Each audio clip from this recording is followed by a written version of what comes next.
আসসালামু আলাইকুম, what is up everyone, welcome back to yet another video. আমরা যারা ফ্রি ফায়ার গেমটা খেলি আমাদের রাশ করতে কারই না ভালো লাগে, কিন্তু রাশ করতে যে গেমের কিছু কিছু মুহূর্তে আমাদের অবাক হতে হয়। আমাদের সামনে থাকা প্লেয়ার এমনই কিছু ট্রিক্স ইউজ করে যেগুলোর কারণে তাদেরকে মারা অনেকটাই কঠিন হয়ে দাঁড়ায়। সো প্রো রাশাররা এমন কি কি টিপস ইউজ করে যেগুলোর কারণে তারা এত ভালো রাশ করতে পারে। সো গাইস, আজকের এই ভিডিওতে আমরা কথা বলবো কিছু রাশিং টিপস এর ব্যাপারে। যেই রাশের টিপস গুলো যদি তোমরাও ফলো করো, ফ্রি ফায়ার নরমাল গেম সহকারে স্পোর্টস এর মধ্যেও তোমরা এই টিপস গুলো ইউজ করে অনেক ভালো বেনিফিট পাবে। তো আজকের এই ভিডিওতে তোমাদের এমন 4টা রাশিং টিপস শেখাবো যেই টিপস গুলো তোমাদের গেম প্লেতে প্রয়োগ করলে তোমাদের গেম প্লে হয়ে যাবে অন্য লেভেলের। সো আর বেশি দেরি না করে let's jump into the video. Number 1 এ যে টিপটা রয়েছে তার নাম হচ্ছে ইয়ার রোটেশন। চলো বিষয়টা এক্সপ্লেইন করি। ধরো তুমি এমন একটা পজিশনে দাঁড়িয়ে আছো যেখান থেকে সামনে থাকা এনিমির লোকেশন তোমরা জানো, সে হয়তোবা কোনো কভার নিয়ে দাঁড়িয়ে আছে।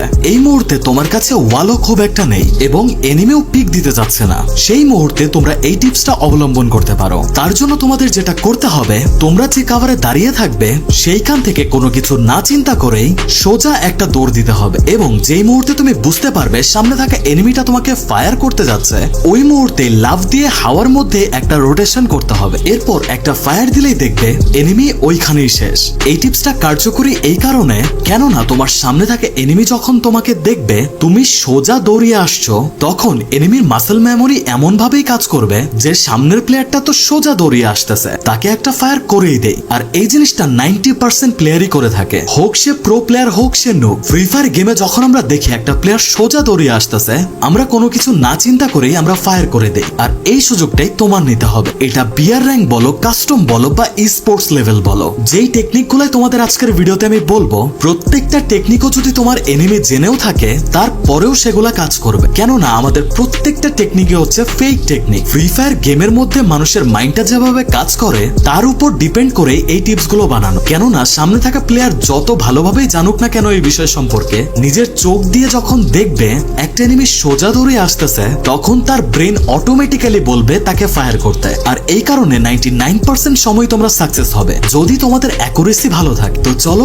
এবার দ্বিতীয় টিপস এর ব্যাপারে জানা যাক। নাম্বার 2 তে যে টেকনিকটা রয়েছে তার নাম হচ্ছে ফেক পিক। সেটা কিভাবে কাজ করে চলো তোমাদের বলি। ধরো তুমি একটা কভারে দাঁড়িয়ে আছো, তোমার সামনে থাকা তোমার এনিমিও কভারে দাঁড়িয়ে আছে, কিন্তু সে কোনোভাবেই তোমাকে পিক দিতে যাচ্ছে না। তো কিভাবে তার কাছ থেকে পিক আদায় করে নিবে এবং খুব ইজিলি তাকে মারতে পারবে, সেখানেই কাজ করে এই টেকনিকটা। এই ক্লিপটা দেখো, আমার সামনে এনিমিটা কভারে রয়েছে, সে কোনোভাবেই আমাকে পিক দিচ্ছে না। এখানে আমাকে যা করতে হবে, কভার থেকে বের হয়ে বাইরে যেতে হবে এবং বাইরে যে ক্রাউচ করে সাথে সাথে আবার ভেতরে চলে আসতে হবে। এটা যখন তোমরা করবে, সামনে থাকা এনিমির মনে হবে ও তো কভার দিল, ওকে একটা ফায়ার দেই। আর যখনই সে ফায়ারটা দিবে, ঠিক সেই মুহূর্তে বের হয়ে তোমরা ফায়ারটা করে দিবে। আর এতে করে সেইখানে নকআউট হওয়ার সম্ভাবনা 100%। কেননা এটা ফ্রি ফায়ার একদম সিম্পল একটা ট্রিক। ফ্রি ফায়ার গেমে যে সবার আগে ফায়ার দিবে তারই মরার চান্স সব থেকে বেশি, আর যে পরে ফায়ার দিবে সেই ম্যাক্সিমাম টাইমে জিতবে। সো অবশ্যই প্রত্যেকটা টিপসের ক্ষেত্রেই আগে তোমার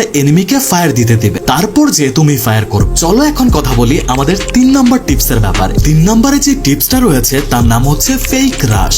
মানে এনিমি মনে করবে তুমি রাশ করছো, বাট আসলে তুমি রাশটা করছো না, বাট এনিমি যেভাবে দেখছে তুমি সেভাবে রাশটা করছো না। এই টিপসটা তোমরা হয়তোবা সকলেই ফলো করো, বাট পরের বার থেকে ফলো করার সময় মাথায় রাখ, আমি যেভাবে দেখিয়ে দিচ্ছি সেভাবে করার চেষ্টা করবে। ধরো তোমার সামনে একটা এনিমি রয়েছে, এনিমিটা কোনোভাবেই তোমাকে রাশ করছে না, কেননা সে ড্যামেজ খেয়ে আছে।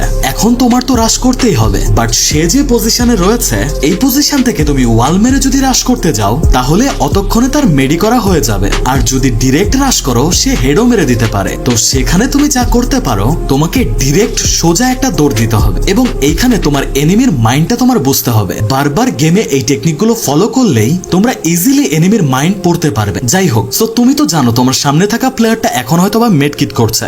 সেই মুহূর্তে যখন তুমি সোজা দৌড়িয়ে যাবে, যেই মুহূর্তে তোমার মনে হবে এনিমি এখনই বের হয়ে আমাকে ফায়ার করতে পারে, ঠিক ওই মুহূর্তেই তুমি ওয়াল মেরে দিবে তার সামনে। এতে করে এনিমি ফুল কনফিডেন্টের সাথে তোমাকে ফায়ার দিতে যাবে আর তার গুলিটা লেগে যাবে ওয়ালে এবং ততক্ষণে তুমি খুব ইজিলি ঘুরে এসে তাকে মেরে দিতে পারবে। আর এই ট্রিক্সটা খুবই সিম্পল একটা ট্রিক, বাট খুবই ইউজফুল, সবাই এটা ইউজ করে। আর প্রত্যেকটা সময় মনে রাখবে এনিমির মাইন্ড তোমাকে ভালোভাবে বুঝতে হবে। রাশার যদি এনিমির মাইন্ড ভালোভাবে না বুঝতে পারে, তাহলে কিন্তু তুমি যতই টিপস অবলম্বন করো না কেন, তুমি ভালো রাশার কখনোই হতে পারবে না। তো চলো এখন আমরা আজকের ভিডিও লাস্ট টিপসটা দেখে আসি। এই ট্রিক্সটা এমন একটা ট্রিক্স যেটার মাধ্যমে 100% এনিমি ধোঁকা খাবে। তোমার যদি অ্যাকুরেসি ভালো হয় আমি তোমাকে লিখে দিতে পারবো 100 বার যদি তোমরা এই ট্রিক্সটা অ্যাপ্লাই করো 95 বারই তোমরা সাকসেস হবে, এই গ্যারান্টি আমি তোমাদের দিচ্ছি। আর রাশাররা এই ট্রিক্সটা কাস্টম বিআর র্যাঙ্ক এমনকি স্পোর্টসে সব থেকে বেশি ইউজ করে থাকে এবং এই ট্রিকটার নাম হচ্ছে ফেক ডিরেকশনাল রাশ। সো ধরো তোমরা ম্যাচের এমন একটা কন্ডিশনে আছো যেখানে সামনের প্লেয়ারটার লোকেশন তুমি জানো, বাট এনিমি তোমার লোকেশন সম্পর্কে শিওর না, হয়তোবা সে জানে তুমি এখানে আছো বা সে জানেই না তুমি কোথায় আছো। এরকম কন্ডিশনে তোমাকে সিম্পল একটা কাজ করতে হবে, তা হচ্ছে এনিমি যেখানে দাঁড়িয়ে আছে তার ডান বা বাম যেদিক থেকে তোমাকে দেখা যাবে এনিমির ভিউ থেকে সেদিক করে একটা সোজা দৌড় দিবে। যখন এই কাজটা তুমি করবে এনিমি অবশ্যই বোকা হয়ে যাবে, কেননা এনিমি মনে করবে তুমি হয়তোবা এনিমিকে দেখো পর্যন্ত নেই, তাই তুমি এনিমিকে না দেখে অন্যদিকে দৌড় দিচ্ছ।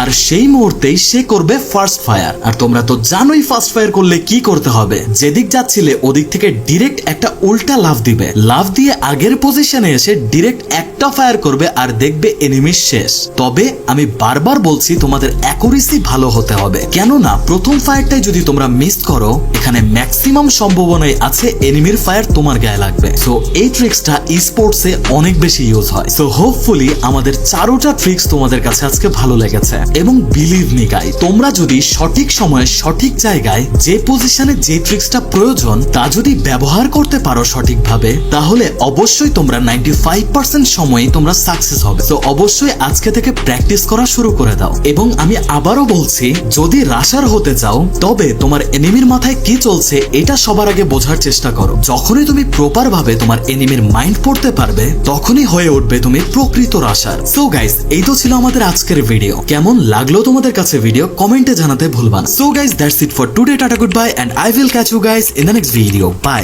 আল্লাহ হাফেজ।